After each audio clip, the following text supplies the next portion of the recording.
Hey guys, welcome to MNMMPT Nati. Today's video is about नाटी हिंदी। तो अगर आप नाटी हिंदी की प्रिपरेशन कर रहे हैं या करने वाले हैं और आप प्लान कर रहे हैं कि आप नाटी हिंदी देना चाहते हैं तो ये वीडियो ज़रूर देखिएगा, क्योंकि मैं बहुत मोस्ट रीसेंट अपडेट्स जो कि नाटी हिंदी से एसोसिएटेड हैं वो शेयर करने वाला हूँ। और अगर आपको नाटी की कोचिंग चाहिए, वेदर इट इज़ नाटी हिंदी या गुजराती या पंजाबी, तो आप हमें कांटेक्ट कर सकते हैं, क्योंकि हम ये तीनों लैंग्वेजेस की कोचिंग प्रोवाइड करते हैं।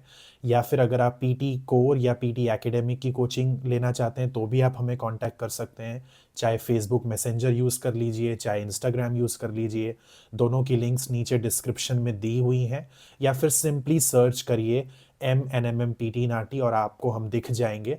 आप मैसेंजर, इंस्टाग्राम वगैरह पे मैसेज कर सकते हैं और हम आपको फिर आपसे बात कर सकते हैं और आपको बता सकते हैं कि कौन सा कोचिंग प्लान आपके लिए बेस्ट है, क्योंकि हर स्टूडेंट अलग होता है, किसी की स्कोर रिक्वायरमेंट अलग है, टाइम आपको कितना देना है उस हिसाब से हम आपको रिकमेंडेशंस देंगे। सबसे पहली चीज़ जो मुझे अपडेट आपसे शेयर करनी है वो ये है कि अब आप जब नाटी की एग्ज़ाम देंगे हिंदी की, आपको हेडफोन्स यूज़ नहीं करने हैं। पहले तो केवल जो वायरलेस ब्लूटूथ वाले एयरपॉड्स ये सब अलाउड नहीं था, और मतलब वो यूज़ नहीं कर सकते थे। अब तो वायर्ड वाले भी वो उसको मना कर रहे हैं कि अब ये यूज़ नहीं करना है। इसलिए अब जब भी आप प्रैक्टिस करें तो आदत डालिए, विदाउट हेडफोन्स प्रैक्टिस करिए और मेक श्योर करिए कि आप मेंटली प्रिपेयर्ड हैं कि एग्ज़ाम में किसी भी तरह का वायर्ड, वायरलेस कोई हेडफोन यूज़ करना नहीं है, उसके बिना एग्ज़ाम देनी है।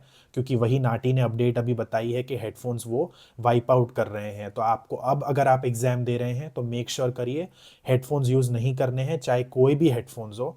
नॉर्मल अपना लैपटॉप का सेटअप होना चाहिए और एक शांत जगह में बैठकर आप एग्ज़ाम दीजिए, ताकि जब आप बोलते हैं आंसर या सुनते हैं तो सब कुछ क्लियर रहे, कोई बैकग्राउंड नॉइज़ डिस्टर्बेंस ना हो। दरवाजे खिड़कियां वगैरह बंद करके एक शांत माहौल में आप एग्ज़ाम दीजिए, ताकि हर चीज़ क्लियरली रिकॉर्ड हो, क्योंकि अब हेडफोन्स है नहीं।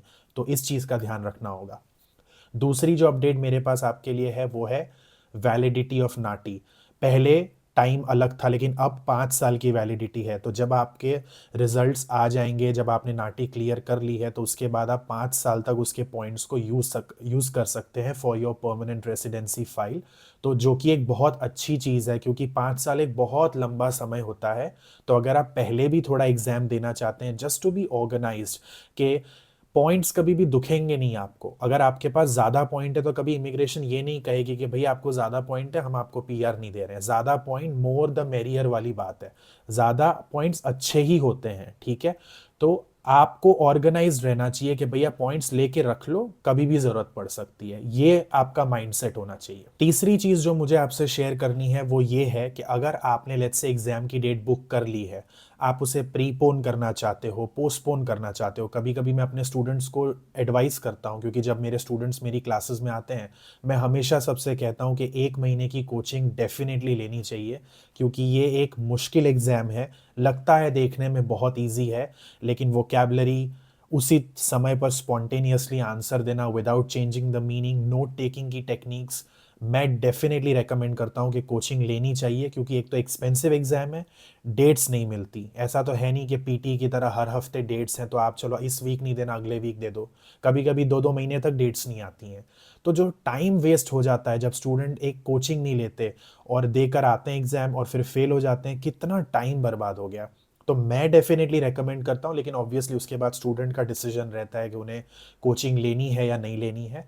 पर मैं 1 मंथ की प्रेपरेशन फॉर श्योर रेकमेंड करता हूँ। उससे कम प्रेपरेशन रिस्की होती है, और इतनी महंगी एग्जाम में रिस्क लेना वर्थ इट नहीं है। तो मैं जब क्लास में भी उनको पढ़ाता हूँ और मुझे लगता है कि उनकी एग्जाम 1 महीने से भी ज़्यादा लेट है, तो मैं उन्हें प्रीपोन करने के लिए कहता हूँ कि एवरी डे आप नाटी की डेट्स चेक करिए, क्योंकि डेट्स एवरी डे चेंज होती रहती हैं। कभी ना कभी आपको कुछ अर्ली डेट मिल जाएगी, या हो सकता है किसी स्टूडेंट ने डेट ले ली है लेकिन वो प्रिपेयर्ड नहीं है, तो उनको पोस्टपोन करना पड़ेगा। ये जो चेंजेस है, अगर आप फ्री ऑफ कॉस्ट करना चाहते हैं तो आपको कम से कम एग्जाम से 2 दिन पहले करना होगा। अगर आपकी एग्जाम को सिर्फ 2 दिन बचे हैं या 2 दिन से कम समय बचा है, फिर आप चेंज नहीं कर सकते, फिर तो वो प्रॉपर कैंसिल होगा और कोई रिफंड नहीं मिलेगा। पर अगर 2 से ज़्यादा दिन बचे हैं तो आप चेंजेस कर सकते हैं, प्रीपोन कर सकते हैं, पोस्टपोन कर सकते हैं। उसके कोई एक्स्ट्रा चार्जेस नहीं होंगे। तो अगर आप तैयार हैं तो चाहे प्रीपोन कर लीजिए, और अगर तैयार नहीं है तो डेफिनेटली पोस्टपोन करिए। ये मत सोचिए कि देते हैं, देखते हैं, हाँ क्लियर हुआ तो हुआ, ऐसे मत करिए, क्योंकि अगर आपका क्लियर नहीं हुआ तो फिर बहुत डीमोटिवेट हो जाते हैं स्टूडेंट्स के। पेपर नहीं क्लियर हुआ, अब फिर से मुझे पढ़ाई करनी पड़ेगी, फिर से मुझे मतलब जो है प्रॉपर बुक करो, कब डेट मिलेगी। इसलिए थोड़ा सा वाइज डिसीजन लीजिए, प्रॉपर तरीके से तैयार करिए, गाइडेंस लीजिए, और उसके बाद अपना टीचर से पूछिए कि भैया मेरा इस फलाने डेट को एग्ज़ाम है, मैं रेडी हूँ या नहीं हूँ।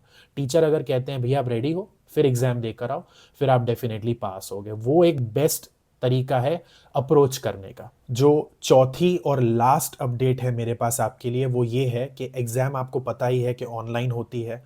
आप घर बैठे बैठे एग्ज़ाम दे सकते हो। आपको जो ईमेल आती है उसमें टाइम लिखा होता है, कब एग्ज़ाम है, डेट लिखी होती है। उस डेट और टाइम को आप अपने घर पे आराम से बैठ के इस एग्ज़ाम को ऑनलाइन दे सकते हो, प्रॉक्टर जो उनका प्लेटफॉर्म है उसको यूज़ करके। अब जब आप एग्ज़ाम देते हैं तो जब वो सारा चेकिंग होती है कि भाई रूम दिखाइए, है ना, टेबल दिखाइए, ये जो सारी चेकिंग होती है, आईडी जो चेक होती है, ये सब चीज़ें टाइम्ड नहीं होती हैं। तो जो 20 मिनट आपको एग्ज़ाम ख़त्म करने के लिए दिए जाते हैं, वो 20 मिनट में आप ये जो सारी प्रोसेस कर रहे हैं, रूम दिखाना या फिर आईडी दिखाना, ये सारा उस 20 मिनट में इंक्लूडेड नहीं है। तो ये जब ये सारी चीज़ें आप करें, आप शांत दिमाग से करें। ये मत सोचिए कि मुझे फटाफट निपटाना है क्योंकि 20 मिनट में मुझे सारा कंप्लीट करना है। पैनिक ना करिए, आराम से आईडी दिखाइए, रूम वगैरह दिखाइए। ये सारा ख़त्म होने के बाद जब आप का जो डायलॉग है वो स्टार्ट होता है, वहाँ से टाइमर स्टार्ट होता है।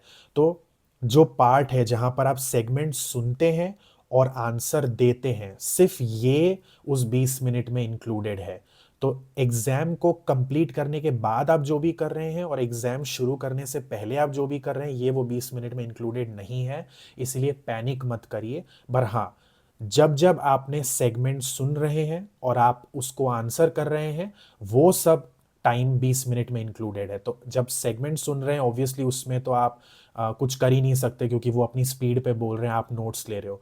लेकिन आपको भी ये ध्यान रखना है कि आप नॉर्मल स्पीड पे बोलिए, बहुत स्लो मत बोलिए, वरना आप पेपर 20 मिनट में 2 डायलॉग्स कंप्लीट करने नहीं कर पाएंगे। तो बहुत आराम से नहीं बोलना है, नॉर्मल स्पीड पे बोलना है। अब जैसे ये जो चीज़ है, ये चीज़ कैसे आपको पता चलेगी कि आपकी स्पीड ठीक है कि नहीं, फ्लुएंसी ठीक है कि नहीं, प्रोनाउंसिएशन ठीक है कि नहीं? एक टीचर आपको जब तक सुनेंगे नहीं, आपको नहीं बता सकते हैं कि आप क्या कर रहे हैं।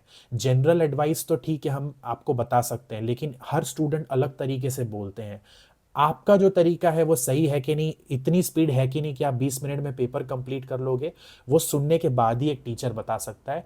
और यही रिजल्ट है कि मैं बोलता हूं कि आप टीचर की गाइडेंस लो और कोचिंग लो। तो ये सारी अपडेट्स थी जो मुझे शेयर करनी थी। बट अगेन, अगर आपको नाटी हिंदी से रिलेटेड कोई भी हेल्प चाहिए तो do not hesitate to talk to me, to contact me. मैंने आपको बताया आप कैसे कॉन्टैक्ट कर सकते हैं।